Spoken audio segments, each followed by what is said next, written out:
Hello everyone, welcome to Scordemy. মই আপোনালোকৰ Nilakshi ma'am আৰু মই আপোনালোকক হাজু কৰাম CTET 2025 ৰ বাবে। Scordemy আপোনালোকৰ সুবিধাৰ বাবে লঞ্চ কৰি আছে 7 জুলাই তাৰিখে ADRE, APHC, UPHC, CTET আৰু সকলো ধৰণৰ কম্পিটিটিভ এক্সামৰ বেচ।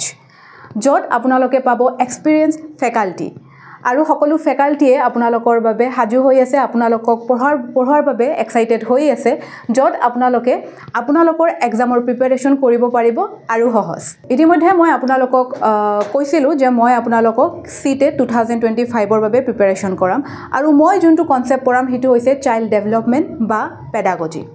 এতিয়া CTET ত বহুত কনসেপ্ট আছে, ইংলিশ আছে, ম্যাথছ আছে, সোশ্যাল সায়েন্স আছে, ৰাইট? এতিয়া সকলো কনসেপ্ট কাৰোবাৰ বাবে টাফ হয়, কাৰোবাৰ বাবে ইজি হয়, কিন্তু চাইল্ড ডেভেলপমেন্ট বা পেডাগজি হৈছে এনেকুৱা এটা কনসেপ্ট যোনটো সকলোৰে বাবে ইজি হয় আৰু ইয়াতে মাৰ্ক কেৰি কৰাও কিন্তু ইজি হয় যদি আপোনালোকে কনসেপ্টটো ভালদৰে বুজি পায়। এতিয়া এইটো ভিডিঅ'ত মই এটা আপোনালোকক অভাৰভিউ দিম যে চাইল্ড ডেভেলপমেন্টটো বা পেডাগজিটো হয় কি। কাৰণ যেতিয়া আপোনালোকে প্ৰিপাৰেচন কৰে যিকোনো ধৰণৰ এক্সামছৰ বাবে আপোনালোকে ফাৰ্স্ট তাৰে মেইন মিনিংটো বুজিব লাগিব যে আপোনালোকে যোনটো টপিক পঢ়ি আছে তাৰে মিনিংটো কি হয়, তেতিয়াহে আপোনালোকে কি পাৰিব তাৰে গোটেইখিনি কনসেপ্ট ভালদৰে আপোনালোকে বুজি পাব। যেটো মই কৈছো যে মই কি পঢ়াম আপোনালোকক চাইল্ড ডেভেলপমেন্ট আৰু তাৰে এটা ইম্পৰ্টেন্ট পাৰ্ট হৈছে পেডাগজি। এতিয়া পেডাগজি কি হয়, যেহেতু আমি CTET দিব ওলাইছো, এতিয়া CTET যেতিয়া আমি দিম আমি কি কৰিম, আমি টিচাৰ হ'ম।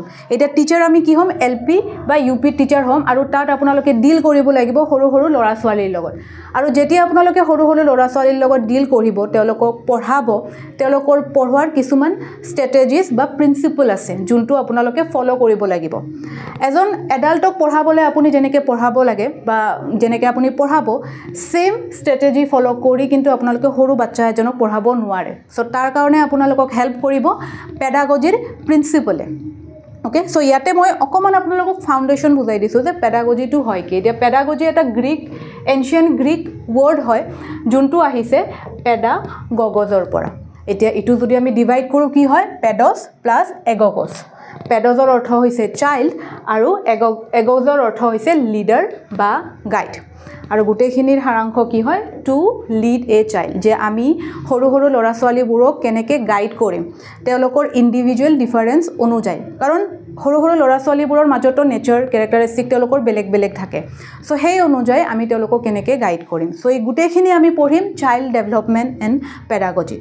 ইয়াৰ নেক্সট ক্লাছত মই আপোনালোকক ফাৰ্স্ট চেপ্টাৰ, মোৰ ফাৰ্স্ট লেকচাৰ আপোনালোকক মই প্ৰেজেন্ট কৰিম, য'ত মই আপোনালোকক পঢ়াম চাইল্ড ডেভেলপমেন্টৰ পেডাগজিৰ সেক্টৰত, য'ত থাকিব stages of child.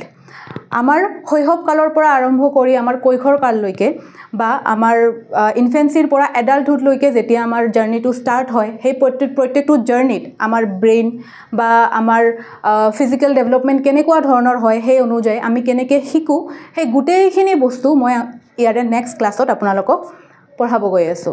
So stay tune আৰু লগতে পাহৰি নাযাব 7 জুলাইৰ পৰা স্কৰডিমিয়ে লৈ আহিছে আপোনালোকৰ বাবে new batch. So thank you very much ভিডিঅ'টো চোৱাৰ বাবে।